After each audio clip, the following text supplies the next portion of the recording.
Long enough to challenge him, the unconquerable King Kong, giant gorilla god of this. Hello world, it's Godzilla4 with you once again. Hope you guys are doing well. Finally, I'm here with my review of Godzilla vs. Kong. I actually went and saw it in theaters because I don't have HBO Max here. After years of delays and also a pandemic, finally, I'm able to see the film. And what did I think of it? And what do I think the future of the Monsterverse will be? Find out in this review. Surging up from the depths of the sea on a tidal wave of terror to wreak vengeance on mankind. A gigantic beast, cavalcade of electrifying horror. This review will be full of spoilers. So if you haven't seen the film already, I recommend you don't watch this video if you don't want any spoilers, because I'm just gonna get right into it, everything.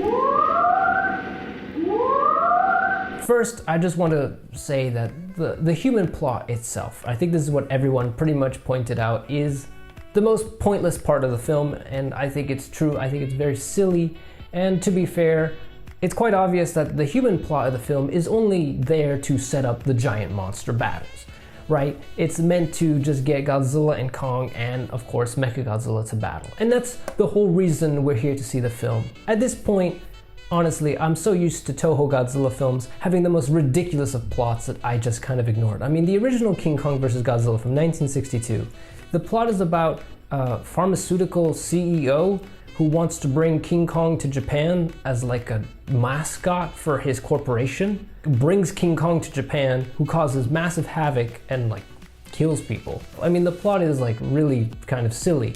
So Godzilla vs. Kong, there only were a few things that I didn't really understand very well.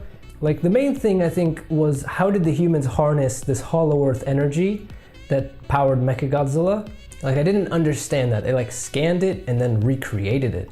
I thought they would like just harvest it and take it to Hong Kong and then power Mechagodzilla, but they just like scanned it for 2 seconds. I would have believed that more. That they just excavate a chunk of it, put it in the little ship, it goes up to Hong Kong, and then it powers the Mechagodzilla. I don't really understand why they scanned it, and then I didn't understand that part. Because I was like, wait, if they can just scan it, why do they need to go to the Hollow Earth in the first place? The film is already really silly. You don't need to make it more complicated. And speaking of complicated, I feel like these films, a little bit also with King of the Monsters, are trying too hard to set up reasons for these monsters to fight. There's something nice about the old Toho, especially Showa films, where like the monsters just fight each other for really no reason.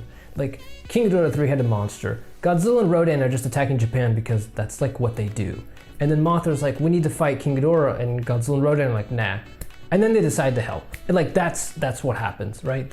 And it was fine. But this film, they're like, oh well, they're actually a secret plot to get the energy to power Mechagodzilla to kill Godzilla and Kong. And so we have a conspiracy theory, and then we have this story and that story, and they actually fight, and then Kong goes to Hollow Earth, and that's home, and Godzilla can sense Kong, and Godzilla can sense Mechagodzilla. I was just like, why is this so complicated? Like, just have them fight. Let them fight. If you didn't know, that the film was actually cut down quite a bit and had extensive reshoots, and that's why it was delayed like the first time. It was actually supposed to come out in March of 2020 and was pushed back to November.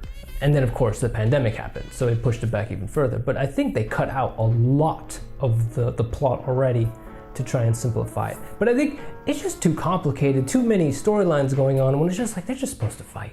Let them fight. I also thought it was kind of cliche, as always, that they think they can control Mechagodzilla, but then Mechagodzilla goes amok. And then the human villain just died in 2 seconds. Like, I was like, that's it? And then like Ren Serizawa, like no one really knows. Did he die? I actually didn't catch that. Did he die? Or was he just knocked out? I kind of assumed he died, but I didn't really see him die, so I'm not really sure. He just seemed to be electrocuted. So in terms of the human characters and the human plot, I did like the two kind of teams, Team Godzilla and Team Kong. I think Millie Bobby Brown, I actually really liked her character more in this film than in King of the Monsters. I know some people complained that in King of the Monsters she was like too good at doing everything, but I think I really liked her character in this, and I liked Bernie, the conspiracy theorist. And then with Team Kong, everybody loves the little girl, Jira. She was great. I loved her connection with King Kong. So the human characters, I enjoyed them. They were all secondary to the main monster characters. And I think Kong really stood out in this film. Really glad to see the way he was portrayed. He was a bit of the underdog the whole time, let's be honest.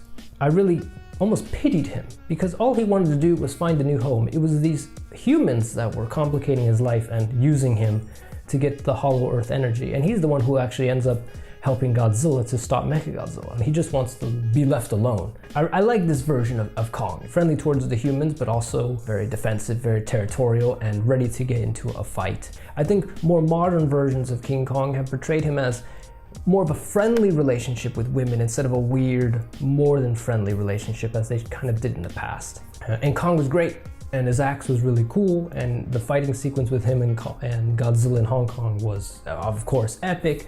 But I also really love the fleet ship attack sequence where Godzilla attacks the fleet and almost kills Kong by drowning him. That sequence was actually really epic, and I didn't expect it to be so long, actually, because the trailers made it seem like that would be just a shorter sequence, and then Hong Kong would be like the main sequence of the film. But that sequence is actually a lot longer than I expected, and actually really crazy and tense. Like, you actually are worried that Kong might just die right now. So it was really cool, and I really enjoyed that sequence. The visual effects are awesome. The whole sequence where the boat gets turned upside down and they have to unchain Kong, like, that moment was really tense. I really liked it. It was also really cool to see Kong trying to fight Godzilla underwater, which is Godzilla's domain, and obviously he was gonna lose. But it was just a wholly, really tense and really well done sequence. Of course, the other standout of the film, I think, is Mechagodzilla, right? Regardless of what you think of his design, his role being built by a corporation, trying to use him to put humanity back in charge of the planet or something like that, when he basically went rogue and was basically being controlled by King Ghidorah, that was awesome. That very much reminded me of when Kiru actually went rogue in Godzilla x Mechagodzilla. And the whole thing just left me longing for more screen time with Mechagodzilla. Like, his inclusion in the film was great, but I wanted more, because especially in the final fight sequence, that's the only time he really gets to show up. And Mechagodzilla is one of my personal favorites. So I felt it was almost kind of a pity that they just kind of threw him in the last part of the film. And don't get me wrong, the film has tons of great action, but just a role like Mechagodzilla, you can't just use that in the last 10-20 minutes of the film. Because Godzilla and Kong get plenty of screen time. And the film is called Godzilla vs. Kong, I get it. But I just would have loved to have seen more screen time with Mechagodzilla. Maybe make him the central villain sooner in the film, I don't know. But obviously the film would not be called Godzilla vs. Kong then. Now, maybe, hopefully in the future, he'll come back for another installment in the Monsterverse, because I think it's a pity to just throw away such a great character. The beauty of a character like Mechagodzilla is it's very easy to just rebuild him. Like, they did that with Kiru, they did that with the original Showa Mechagodzilla, and of course the other major monster star of the film was Godzilla. And it was cool to see in the Monsterverse finally a Godzilla that was a bit more destructive, but it was still cool to see that return to the original Godzilla as a threat to humanity, especially that first Pensacola attack sequence. Which, another thing that I found very silly in the film is, like, if you watch very closely, some of the news reporting claims that 8 people died in his attack. No way. Way more people died. He's speaking of destruction. Hong Kong is gone. That city is completely destroyed at this point. I don't know how many human casualties are in the film. They never talk about this, but I'm sure thousands, if not maybe 100,000 people died in the course of this film because they destroyed Hong Kong. But the action sequences are great. I think that's what everybody talks about in this film. The naval fleet battle is visually impressive. The Hollow Earth, a really cool place, a really cool setting. The war bats are actually much cooler in the film than I expected. I don't think the toys did them justice. So the war bats were really cool in the film, and I like Kong's little mini battle with them. And the whole setting, the whole weird gravity thing. The Hollow Earth is a really cool place. And then the final battle in Hong Kong, well, the one of 2 battles in Hong Kong, right? The Godzilla vs. Kong battle that everybody freaked out about. I think it's really cool. I love the way that Kong swings around the buildings, and Godzilla at one point crawls on all 4s. And then obviously the sequence where Mechagodzilla bursts out that everybody loves, and Mechagodzilla just overpowering Godzilla, that was fantastic. And especially when you realize Mechagodzilla is basically being controlled by King Ghidorah, that was super cool. You know why Mechagodzilla hates Godzilla, and he's just destroying the whole city. I think the biggest gripe I have for this film is just want more Mechagodzilla. I want more. And in some ways I almost feel like Mechagodzilla deserved just his own film, kind of like King Ghidorah being the star in many ways of King of the Monsters. I wish Mechagodzilla had gotten his own Monsterverse film. In conclusion, this is an incredibly fun film that goes by very fast. As I mentioned before, the film had reshoots and edits, so I think they cut out a lot of the fat, especially of the human plot. So the film goes by fast. It's because you're just here for entertainment and you don't really care why these monsters fight. You just want to see them fight.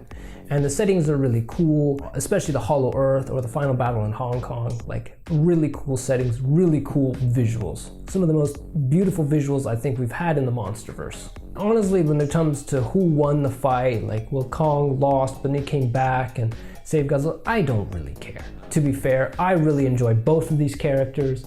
For me, I don't really care. They both survived at the end. I think they both won. I said it. They both won. Mechagodzilla lost. And honestly, I think Mechagodzilla is the biggest loser of the film because he deserved way more screen time. That's all I have to say. And I think that's my one big gripe with the film, along with some other weird issues I had with the film, that some things didn't really make too much sense. Where do we go from here, right? Well, the film was a pandemic box office hit, and also apparently did quite well on HBO Max. There's already rumors of the next Monsterverse film. Apparently Adam Wingard, director of this film, is already in talks for another film, and one of the titles being apparently thrown around is Son of Kong, right? And there's a lot of things that you can do with that. If you didn't see, I made a fan poster just because I got kind of excited by the idea of Son of Kong. I'm a real big fan of the idea of recreating King Kong escapes. I think it's a lot of material you can use, and honestly, we just want to see Mechanicon. And you have that now. You have Mechagodzilla. You've brought Mechagodzilla into the Monsterverse. It would be really easy for them to just rebuild Mechagodzilla, but instead just make a mechanical Kong out of it. And then you could bring in Gorosaurus and everything. I think it'd be really cool. I think there's a lot you can do with that idea of a Mecha Kong or Mechanic Kong. I don't know how expensive it is for the rights with Toho, but it's really just a robot Kong, so I don't think it's that expensive. The other idea is, what would they do with Godzilla? And I definitely expect that if they're gonna do another Kong film, they would do another Godzilla film. He's also the star of this series. And I definitely think we could get another Godzilla, solo Godzilla film.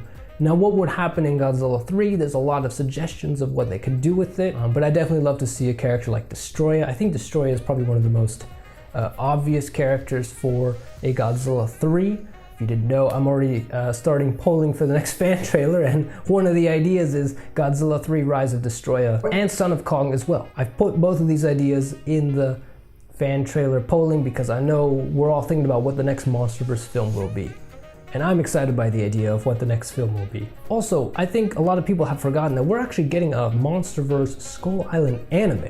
We don't have much information on it, but it is still coming out. It'll probably explain a little bit about what happened to Skull Island and why the storm took it over and why Kong can't really live there anymore. Stay tuned for that, and we might be getting more series and more stuff that's not movies, but maybe HBO Max or animes or something like that. There are also more comics. Maybe we might even get a video game. God, that's the one thing I really want more than anything else. Like, I finally have Godzilla vs. Kong remade, but what we need is a new Godzilla video game. That's what we desperately need. And in general, I do believe Kong deserves more movies. Like, I'm excited for a Son of Kong. I know we haven't heard anything on the Godzilla film yet, and some fans are already worried, but I think Kong deserves more films because Godzilla's already had 2 of his own solo films. Kong deserves another solo film for sure.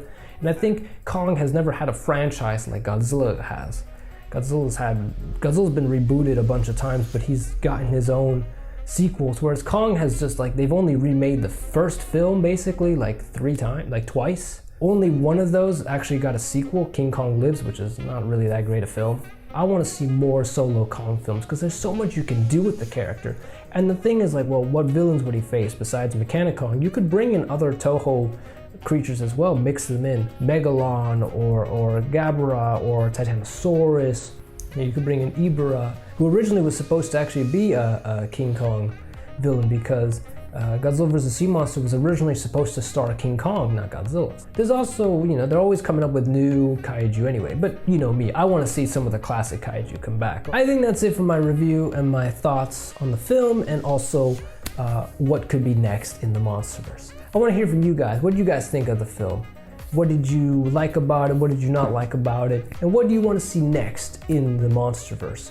If you like this video, give it a like. That really helps the channel. Share with your friends, subscribe, and I'll see you guys in the next one. Bye!